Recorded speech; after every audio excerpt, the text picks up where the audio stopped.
Hello, how are you guys doing today? This is Brayton, and today's video is going to be a little different, not going over hair-related subject or skin-related subject today. We're going to go over nootropics and cognitive enhancers, and things that may help with cognitive boost, mood enhancers, as well as just, helping with attention span, or maybe even some ADHD treatments here. And these are more of the natural occurring things that may be found in foods and or supplement forms, and things that I've seen in the literature here that may help with, brain activity, or helping you just enhance your focus, enhancing your ability to maintain memory, even, ADHD treatments as well. So these things are more for like the natural, I guess you could say, alternative to, comparative things like Adderall or Ritalin or stuff like that. So, or just things that are similar. So I thought they were interesting, and I did a little deep dive today on these kind of like cognitive boosts or neurotropics, I guess we could say here. So anyways, we're gonna hop right on in. So first thing I want to hop in here today is going to be L-tyrosine. Now, you may have heard of L-tyrosine before. L-tyrosine is an amino acid that's naturally occurring in most meats. A bunch of foods actually are going to be decently high in L-tyrosine. I could show some here that are naturally high in L-tyrosine. And L-tyrosine is a precursor to L-dopa or dopamine. We all know dopamine, the neurotransmitter that's like kind of like the feel-good hormone, makes you have more motivation. Everyone kind of just knows of dopamine. But it is a precursor to it, so it's not going to increase it dramatically. But if you dose L-tyrosine to like higher levels, I think it can even be dosed to like 13,000 milligrams, which is insane. I think that's a little too high for me. I personally use around a gram to around 5 grams at the most. That's the absolute most. And tyrosine may increase things like norepinephrine as well, which is also a neurotransmitter.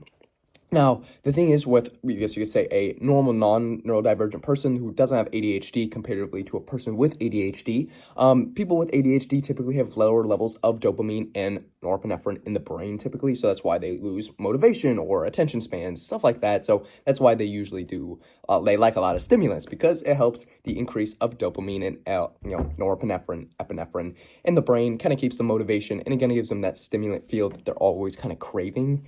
So that's why like a lot of ADHD people like to stim out, kind of like that feeling. They love the neurotransmitter effects.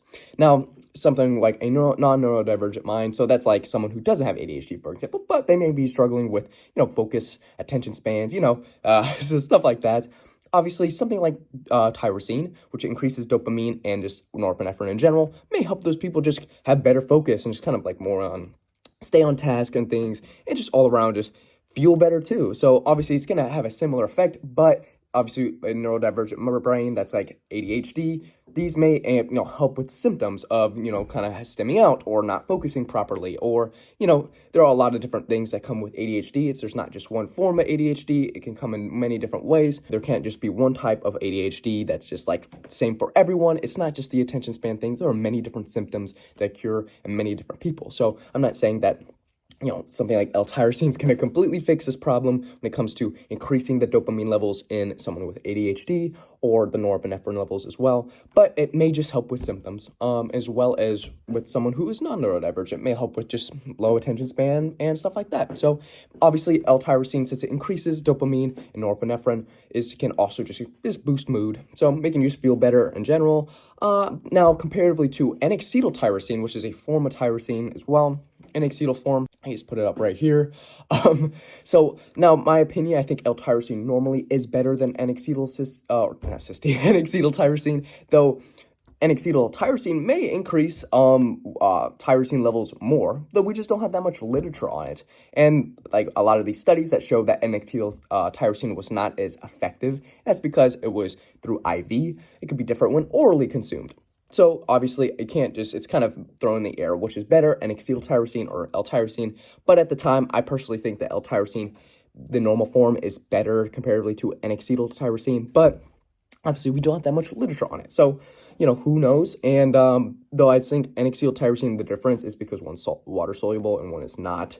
So it's like, that's why some like things like energy drinks or stuff like that may have, something like N-acetyltyrosine comparatively to normal tyrosine, in general, because tyrosine by itself will just sink to the bottom. So that's why like N-acetyltyrosine is used in general, like in pre-workouts, for example, or a lot of cognitive boosting aids or like supplements that's over the counter. So next up here we have choline, and this is not going to be the normal form of choline, which is normally choline bitartrate, which is the most common form, or CDP choline. Now, there's many different forms of choline, different brand names, stuff like that, and, the forms that are naturally found in things like eggs, for example, are very high in choline, and I believe, getting it through your diet is important, but there are certain forms of choline that are better than others. For example, alpha GPC, you may have heard of before, also known as L-alpha glycerphosphocholene. Now we'll just stick to alpha GPC 50%, just because it's way easier to say. Now, it seems to be the most bioavailable form of choline, and it's going to be increased way higher than if you consume CDP choline, for example, or choline bitartrate. Even though they are forms of choline, they don't raise blood choline levels as much as, alpha GPC here, from what we see in literature, or what I've seen. But yes, it crosses the blood-brain barrier as well. So, the blood-brain barrier, for example, is going to be, I'll just show you like a graph right here. This is kind of what filtrates out the brain from, having the brain be filled with toxins, stuff like that, and not good stuff. So it seems that alpha GPC crosses the blood-brain barrier pretty good comparatively to something like CDP choline or choline bitartrate. Comparatively, also kind of related to the bioavailability as well of alpha GPC and other forms of choline. Choline is important for many different functions in the body, so that's even DNA synthesis, lipid metabolism, and it is an intermediary of the Krebs cycle. So you may have heard of the Krebs cycle before. It's kind of like I'll just show a chart right here, how energy is kind of like made through ATP. We won't get into, biology too much here, but so what is the mechanism behind choline and tyrosine as well? So what are like the differences here? Oh, well, we're gonna go into the mechanism real quick. So we have this sensory system. So you have your sensory input, and then you have motor output. So when you receive something like touch, it goes to the brain, and then it shoots out a response. So that's motor. So that's, for example, acetylcholine increases motor recruitment, and different things of the body require less motor recruitment than others. For example, your eye comparatively to your quad muscle, for example. Your quad muscle has a lot more motor recruitment comparatively to your, eye muscle. So like your papillae or something like that. So, obviously different things require different amount of motor recruitment. For example, people with ADHD struggle with certain motor recruitment in the frontal lobe. So something like acetylcholine or choline may be very beneficial for them, for they can have better response time, or don't have this scribbly of handwriting, for example, which is a common symptom with people with ADHD. So those are just kind of some examples there. How do neurotransmitters work? Well, I guess we could just do a quick run through here. We have the synaptic cleft here, and so when something like acetylcholine, epinephrine, or dopamine, which are neurotransmitters, cross the synaptic cleft and bind to the neuron, produce their effect. When acetylcholine then is broken down by acetylcholinesterase, then you're going to have your choline or the acetylcholine effects or the neurotransmitter effects onto, your neuron and just kind of brain function. We won't go too deep into that today, but that's just kind of like a quick, mechanism of how it kind of works here. Anyways, we'll kind of hop into the dosing on alpha GPC as well. It goes from around 300 milligrams to seem to be like the minimum, maybe even lower, it depends. Then up to 1200 milligrams. Now, I think a sweet spot is around 600 personally, I think is a good dose, because sometimes higher dosages may have some, side effects. For example, tyrosine, when it's dosed really high, can deplete receptors too much, and that's where, for example, an Adderall come down, for example. That's where once your neurotransmitters all depleted, you crash. You kind of have that depression kind of feel to it, or just kind of everything is depleted and you just feel crashed. For example, tyrosine may, of course, not to the extent of something like a Ritalin or an Adderall, may have some dopamine depleting effects that it has from when you dose it too high. And with alpha GPC is a little different though. I believe that something like TMAA is probably, or TMAO conversion, which when you have too high of choline, or something like L-carnitine, for example, when orally consumed in the gut, may convert. TMAO may just increase the risk of cardiovascular problems, atherosclerosis, for example. But that's from what I've seen in the literature. There may be some other side effects as well when you dose alpha GPC too high. But that's just I think the most worrisome that I've seen personally. If you guys have any things you've seen through literature or even anecdotes as well, feel free to comment down below. So alpha GPC also may have a positive increase on growth hormone naturally as well. Of course, not to a crazy extent from what I've seen. Just may have an acute increase of natural growth hormone, by not a insane level here. But yes, it also may have a great effect on motivation and just behavior, or even just reaction time, many different things here. For example, I'm going to run through some things I've written on my notes here. So a study here I like to show you guys is a study. I'll just show the link right here if you guys want to go check it out. But it's going to be comparing 1,200 milligrams of alpha GPC to donepezil, around 5 milligrams a day to 10 milligrams a day for the donepezil. Or the brand name for it is Aricept, I believe, if I'm saying that right. But as you can tell from this, the baseline here, it seems to be that donepezil, 5 milligrams and 10 milligrams are going to be more effective in general. And if you look at the placebo too, it just seems to decline slowly with time at the 12-week to 24-week. But as you can tell with the donepezil, sorry if I keep butchering that. But it seems to be obviously more effective when it comes to like the first 12 weeks, or in general, when you look at like the 10 milligrams, it's the most effective at the 12-week mark comparatively. But you can see that choline, or alpha GPC, is still holding its ground, and it's still you can tell it kind of has a little peak over the 5 milligrams at the 12-week mark here. But what I kind of like to point out here, as you could tell at the 24-week mark, it seems to be, only improving, while comparatively to even the 10 milligram a day. So it kind of shows that, yes, it's not the most effective, especially more, comparatively at first, comparatively to, Aricept. But over time, even at the 24-week mark, it only improves. So obviously things like a lot of supplements in general, things like even like Tyrosine as well, and alpha GPC, and any of the nootropics that I explain on my list later too, all of these things, they take time. They have to slowly, be taken day to day, and it's more of they're preventative measures by they're not something that you take to cure something. They are maybe preventative measures. They may have an acute effect. So that's why I kind of wanted to show real quick here that this is a good example of a lot of how these nootropics work. It's not just right away. It's not like you're gonna do Tyrosine or the high dose alpha GPC and you're going to have an Adderall effect. No, that's by no means. But if you consistently take something like an Adderall and then you comparatively take a high dose of alpha GPC or high dose of L-tyrosine, the effects are going to be better over time with something like L-tyrosine, or even carnitine may actually increase or be even better over time. But with alpha GPC as well, compared to Adderall, which will slowly over time make things worse. So in general too, I'm not going to say that these taking something like an Adderall or something like that is bad, especially if you are prescribed it and your doctor is recommending a different drug for you. Have a certain condition, or if you have ADHD and it really does help and you're taking it responsibly, you're taking the proper dose, you're taking the proper form, whatever you are needed or recommended, and it helps you a lot, day to day, and improve your life, and just makes you just the best version of yourself.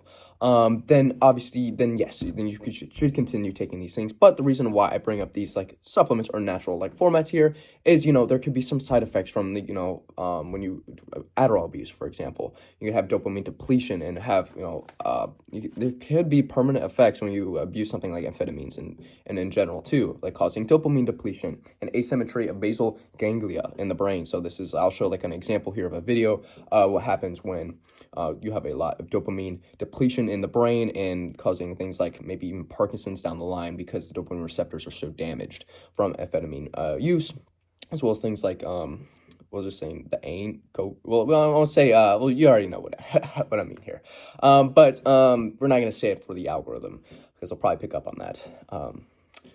Even though I've already said enough bad things here today of words that are not good for the algorithm. But anyways, this video of these rats that slowly kind of walk in circles, just because one side of the brain is affected by the dopamine depletion, and with basal ganglia just being affected negatively by the abuse of stimulants and amphetamines, for example, here. So yes, that's why I sometimes would recommend something like L-tyrosine or acetylcholine, or alpha GPC here, even though they have different mechanism of actions, they seem to be probably one of the top dogs.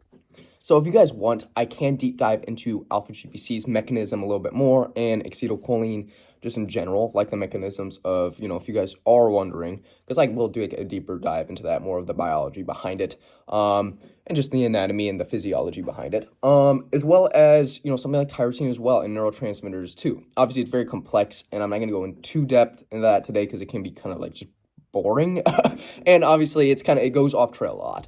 But of course I will make a video of that if you guys like, and I also will make a part 2 of this video because there are plenty other neurotropics I'd like to add as well. or things that there's some things I left out on reason. For some people, they may be like, why don't you include something like L-theanine, for example, seems to be a popular one. Now, L-theanine, I think, is good for sleep. I like take a lot of like sleep stuff to help me calm down at night, for example, but I might put that in a part 2. But L-theanine, I don't take as a neurotropic aid for like the cognitive boost. I take it for more of a higher dose for sleep time. But sometimes I guess I do take it when like a lower dose during the day to help maybe take off jitters from something like a caffeine, for example. If you're using like a high dose of caffeine a day, then something like L-theanine may come in handy to help to take off the jitters or the anxiety, possibly. But like I said, I might make a part 2 on that, on like the second supplements or stuff that I take for more of a sleep aid that help with, ADHD symptoms, because I do have ADHD. So that's it affects my motor function a lot. I don't know how advanced or not bad or how bad my ADHD is, but I was diagnosed with it once when I was really young, and then I was assessed again when I was older, when I was around 17, and yes, it was still positive. But when I was younger, I was put on Ritalin, but I just, it affected me great, but I just stopped eating on it, so my parents took me off. But yeah, I like to, a lot of these things, for my anecdote, I've seen great, obviously they're nothing crazy like an Adderall, but they may help with my symptoms, over time, or especially with motor function when it comes to dosing with alpha GPC as well. I feel like I've noticed a difference. I definitely noticed when it comes to how my brain thinks, and even things like motivation, ambition, not getting off track. I've definitely noticed there's something with L-tyrosine and alpha GPC. Those are like, but like I said, it's my anecdote. I'm taking multiple supplements at one time. I can't just be like, oh, it's this and that. But I've definitely noticed the most effect when I take them separate, comparatively to, I take things like saffron as well and huperzine A, but those are also things like huperzine A helps with breakdown of choline as well and prolonging its effects. And something like the uridine monophosphate too, I take that as well with alpha GPC to maybe increase the effects of the acetylcholine neurotransmitter. This video is getting quite long, and I don't want to make it like another 30-minute video. So we're gonna put that in a part 2. So that's gonna wrap up today's video today on my neurotropic aid, kind of like supplement stack here, or I guess you could say just ingredients. Of course, this is like a part 1. I have many others that I use as well that I would like to share too, and like the mechanisms as well. And if you guys want to see more of a deep dive mechanism of like, how these things work, and kind of just like the biology behind it and physiology, feel free to let me know in the comments down below. And if I'm wrong about anything, if you guys want to add anything, feel free to add in the comments down below. It could be very complex sometimes, so this is my own research and my kind of like just anecdote in general of the things I want to share. So feel free to leave in the comments down below, and if you guys enjoyed, feel free to leave a like. And if you want to see part 2, let me know. For people who want to see more hair, I do have a dutasteride blog coming out as well here soon. So yeah, but yeah, anyways, hope you guys enjoyed, and yeah, I'll see you guys later.